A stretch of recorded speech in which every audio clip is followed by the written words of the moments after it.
Umar Johnson is one of those men that hang out with women. In doing so, he has a lot of traits that are feminine. I know he talks about alpha and all of that, but he is a very, very, very feminine guy. That was one of the reasons that kind of turned me off from him. I'm a kind of a tomboyish type of, so the guys that I date, I like very, very masculine men. This implies Umar presents one image in public while living a very different reality in private. Despite his strong opinions about manhood and discipline, his own behavior doesn't always reflect the ideals he promotes.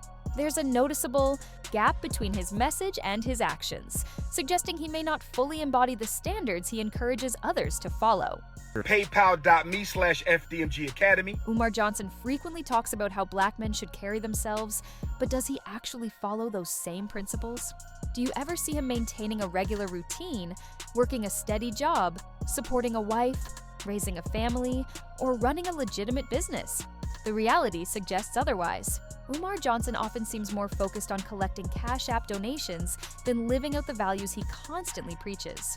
His lifestyle appears centered on gathering contributions rather than setting an example of consistency and discipline. I'm telling you this for a reason. So in that space, we were constantly bumping heads. It comes down to the point where I'm off of him psychologically. I'm just like, after the first visit, he said something very terrible to me. And I was like, I can't do nothing with you. This is just going to be physical. So psychologically, it's only physical. So he disrespected you, yet you still chose to let him back into your life? That doesn't seem logical. Let's be honest. Umar Johnson tends to be drawn to a specific type of woman. He often seeks out women in their 40s, typically light-skinned, professional, financially independent, and often plus-sized. That's his usual preference. Women who have their own resources and are more likely to support him. He doesn't usually go after the so-called baddies, not because he couldn't, but because those women often expect financial reciprocity. Instead, he targets women who already have some financial stability, those willing to contribute, travel to see him, and even assist with his personal needs. On something, and that'll come out down the road, but not right now. I'm also working on something. The school is a huge interest to me. I don't need him. I just needed the school doors to open. So most people that know me know what I'm talking about. You're not making much sense right now. It's clear you're not being entirely truthful. You've already admitted that your connection with him was purely physical, yet you're still trying to gain access to his school after everything that's happened? That doesn't make sense. This is exactly why people struggle to take you seriously. Your actions and statements constantly contradict each other. So I stayed in the space. I tried to get along with him. I can't get along with him. I can't stomach him. So we were still having, because that's who I was messing with. I only messed with one person at a time. So it was what it was. My emotions and head wasn't in it. So I was just like, okay, whatever. You say you can't stand him, yet you continue to let him have access to you. That's completely inconsistent. Your logic just doesn't hold up. I agreed to help him out with his mother because I felt like that was the thing that he couldn't get over. Once I got in the space, I saw more. I started to see this was a mask. Like what I thought I knew, it ain't what it is. And then it got to a point where I was like, I don't want to deal with this no more. It's too much. So I came out of the space. I met somebody. I was very interested in this person. I told Umar about the person. Tried to come out of the space. He sends kind of like what he's doing right now online, but it was offline. He sent people into my space. Now they're from the conscious community. If you're not really around with the conscious community, you kind of understand what I'm talking about when you notice them. So I was like, yep, no.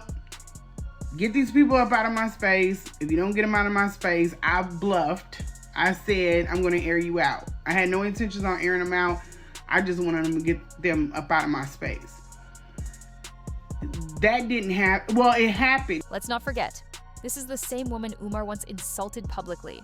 He used disrespectful language toward her and even made inappropriate remarks about her hygiene.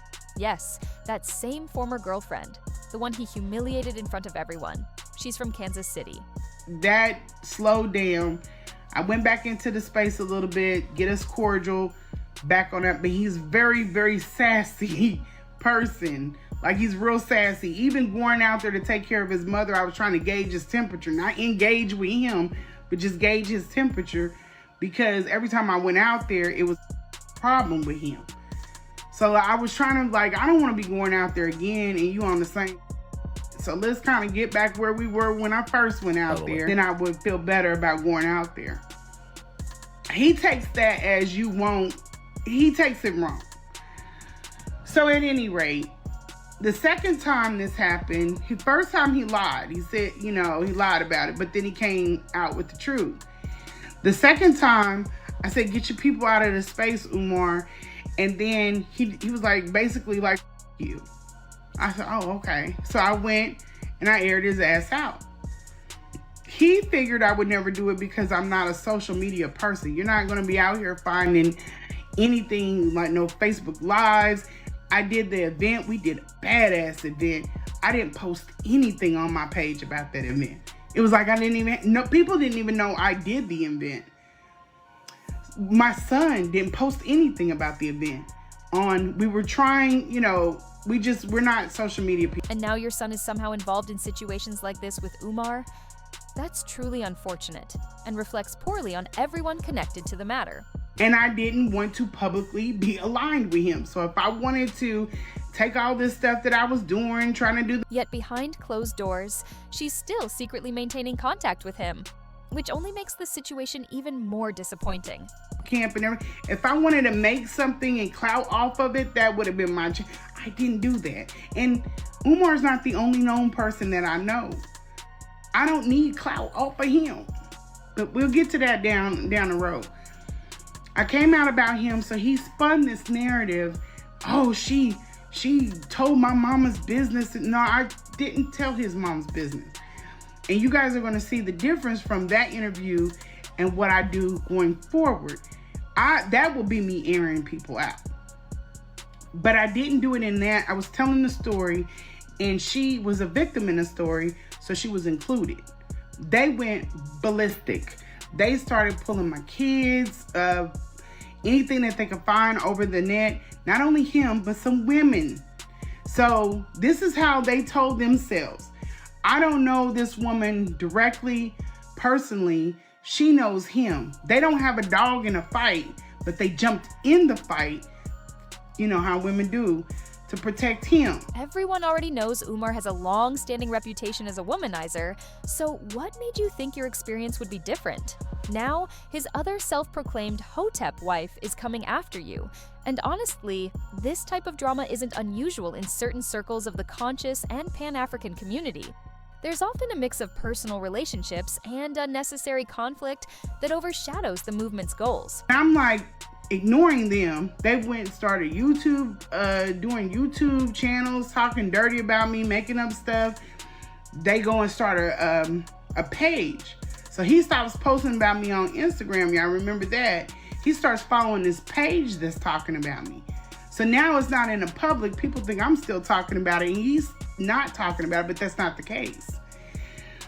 So these women just going around the internet gathering and there's not, if for me being obsessed with him, he don't know nothing about me. That is like what I just told y'all. I knew what he was. He's like messy. He didn't have nothing to tell him. He didn't have no way to go. He didn't even correct the bad stuff. But the narrative that they spent, because they don't have the full story, and he's not telling the full story, is that, oh, she's upset. She can't get over him or whatever. But none of the proof points to that. The facts are straightforward. You've admitted to being involved with him, and that speaks volumes. Letting someone like Umar Johnson into your life, especially knowing his reputation, raises questions about your judgment. Being from Kansas City and choosing to engage with him only puts you in a more difficult position. Everyone knows Umar isn't someone to be taken seriously, and continuing to associate with him damages your own credibility. The more you discuss it, the less believable you seem. It would probably be best to stop addressing the matter entirely. And the proof, I can put it up. I have the text message. If he dismissed me, where's the text messages? You never talk to me on the phone, right? So where are the text messages? There's no text message that this man can present because, and I'm not even saying this is the whole thing, but this is just one of the things that they should have been saying. Okay, so where's the text message? What did she say when you told her to leave? How did she get like this? Common sense would make me ask these questions, but they didn't because they know what the truth is and he knows what the truth is. I didn't want Umar. I didn't want him. I think it might have cut his ego that I let him go. It wasn't nothing personal. Well, it was personal. That's a lie. But it wasn't, I wasn't like mean to him. I wasn't like out of my face. It wasn't none of that. It was very cordial back out. He didn't want that.